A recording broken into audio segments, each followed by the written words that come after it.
Hey, how's it going everyone? Taysin here and welcome back to another Pickups video. This is Pickups number 5 for July 2016. So starting off with my games. First series of games I got is the Metroid Prime trilogy. This is the final Wii game three Wii games I should say that I've wanted to get for my Wii collection. So now I'm satisfied. I pretty much think I have all the games on the Wii that I want. That's Xenoblade Chronicles: The Last Story, Pandora's Tower, Zelda Skyward Sword, and yeah, Metroid Prime 1, 2, and 3. Gave this just a little quick playthrough at the beginning just to sort of get a feel for it. And it feels different playing with a Wiimote nunchuck. So let me know, for those of you who have played this, maybe some of you have played it on the GameCube also, because 1 and 2 on the GameCube. Do you prefer playing those two on the GameCube with the actual GameCube controller? I was hoping it would come with a classic controller support, but it doesn't. But you never know, maybe some of you might say stick with the nunchuck, and I might get used to it and find it even better. But yeah, that's the first game on the list. Second game on the list is Anime Gate of Memories. So this is a game, I just saw a trailer of it a few months ago and it looked really exciting. Never really Badland Games and Anima Project. I've never heard of these companies or company. I'm not too sure, but it gives me sort of it's an action RPG, an action JRPG sort of vibe, and I thought I really want to get this, and thanks to a very good friend of mine, I managed to get it for a really great price at EV. So big thank you to. And still haven't unsealed it, but it's just because I'm playing other games at the moment. I thought, well, I'll unseal it when I get to it, but I should probably unseal it and make sure everything works and stuff. But that's the next game on the list. Let me know if you've actually seen this game or come across it and played it. But I'm excited to give it a go. I just want to get through these other games first, so I don't have too many games that are unfinished. And the last game for July is also a trilogy, and that is the Jak and Daxter trilogy. I've been wanting this since I first saw the first Jak and Daxter trailer for the PS2. This is going back maybe over 10 years ago.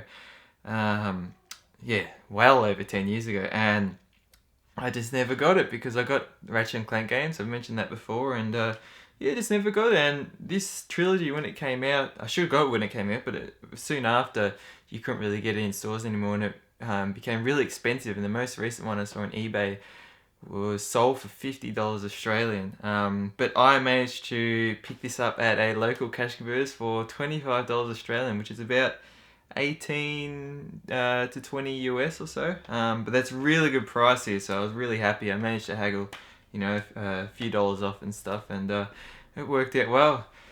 Next on the list, so this is for a game, but it's not an actual game, and that is the Arceus mythical Pokemon for July. So if you haven't got that already and you're into your Pokemon, make sure to go by GameStop or EB Games and pick the code up.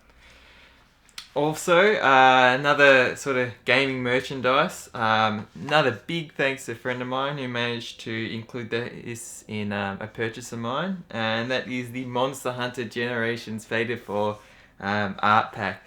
This is phenomenal. I didn't actually know what it was when he gave it to me until he told me, and then I went home and had a look at it, and it's fantastic. And I love these sort of things. These are things that I display and I never let go of. So it's definitely really happy to have something like this, and definitely got to play the game. Definitely. I still haven't played Monster Hunter 4 yet, so don't know whether I should play that one first or then go straight to Generations or just play Generations. Let me know in the comments. But yeah, really happy to get this, so big thank you as well.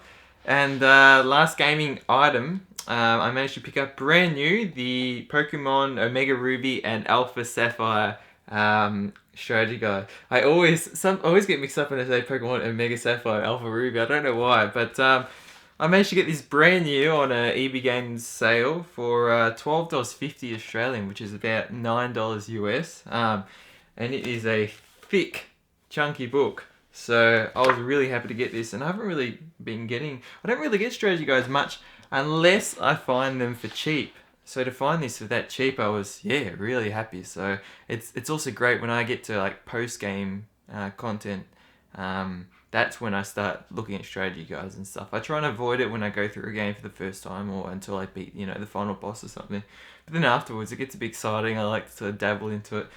But yeah, that's for my games. Moving on to other merchandise. So I mentioned that after recently getting half the base set of Pokemon cards, that I wanted to start getting some more. Or maybe I didn't say that, but I do want to start getting some more. And I thought I will start collecting the Pokemon Generations box sets, keeping them all sealed. But I managed to pick up, firstly, Celebi.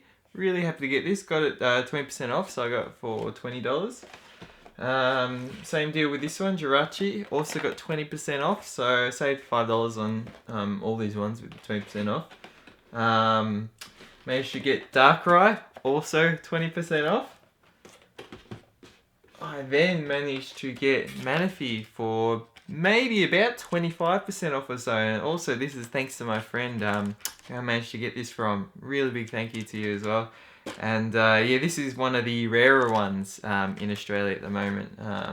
So to have just found that at this time, I was really ecstatic and surprised. And then same goes with Shaman. So this one I got for the full price, but this one was also, I think it had the most limited stock release in Australia. And after a few days of searching around local stores and stuff, I finally found it out in my local Kmart, hiding in the back of like a locked shelf. And it was like, yeah, it looked like hard to spot. There were two of them, so I thought I'll get one.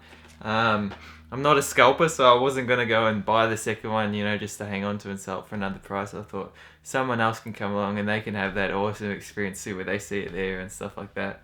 I'm happy just to have the one for me. So moving on with the Pokemon cards, I also managed to get some bigger box sets. Firstly note is I'm actually keeping all these sealed, and they're either generation box sets or box sets that relate to mythical Pokemon or games that I have. So first up on the list is the Pikachu EX box set. Managed to get this 20% off as well on a big sale, so I saved about $16. This matches my Pokemon Yellow I have. Then next on the list is I got the Hooper EX box. So Hooper is one of the mythical Pokemon as well. Not part of the release of the mythical Pokemon set that's coming out for the 20th anniversary, but in January Hooper was the mythical Pokemon as a separate promotion and stuff. So glad to pick that up. Got $10 off this. Not on a sale, but there's actually like a little bit of a ding there, and I, knowing me, I asked the store guy, and yeah, managed to get a bit off. Actually, I think he offered it because I pointed that out. Moving on, so more generations. I got the Charizard set, 20% off as well, so I saved $10. Matches my Pokemon Red and Fire Red, but also it's part of the generation set that I'm trying to get everything for the generations complete, and I'm keeping them sealed. Then secondly, the Blastoise set for Generations. Also got it 20% off as well, so really happy. I think of the Generations, the only one I won't get is the Elite Trainer box. I think that's... well, one, space is a reason, but two, these ones I like because they've got the figures, it's got the card, and everything's, displayable too. And it's really just the card and the figure I'm after. If I get the trainer box and I'd open it up and I'd open the cards, and then I'm really opening Pandora's box in terms of, going out and collecting again. So I think I'll leave it, everything sealed for now. And then to match my Pokemon Alpha Sapphire, I got the Primal Kyogre box. Also 20% off as well. So I was pretty lucky getting all these 20% off because it just happened to be a sale at Big W. And then some of these I didn't even get from Big W, but other stores were happy to price match. And then that leads me on to the last one. I also got 20% off the Rayquaza EX. And this matches my Pokemon Emerald. So in terms of, collecting, so I'll just get the other mythical ones. I'll try and get the Venusaur Generations box set. And then let's see what other games I have. So I got my Soul Silver, so I'd like to get some sort of her or Lugia pack to represent that generation. I haven't got Platinum, maybe there's something there, and X and Y, maybe the Zygarde or something. But I'll see. It's sort of like I don't want to go too big into collecting these. One, they take up a lot of space, and two, they're not cheap. But if there's a special on like that where I was saving, at least $15 per box or so, it was really well worth it. So anyways, guys, that does it for my pickups for July. Yeah, feel free to comment, let me know on anything that I got, maybe you got recently too, or you're looking to get. But really happy with this, I didn't get as many games the past month, but really happy with the games I got. I got 2 trilogy games, and I got one sort of JRPG action style game that's sort of from, like, maybe you could say sort of like an indie developer or so, but really cool stuff there. So yeah, anyways, guys, thank you so much for watching. Thanks for sharing and subscribing. And until next video, stay spot on.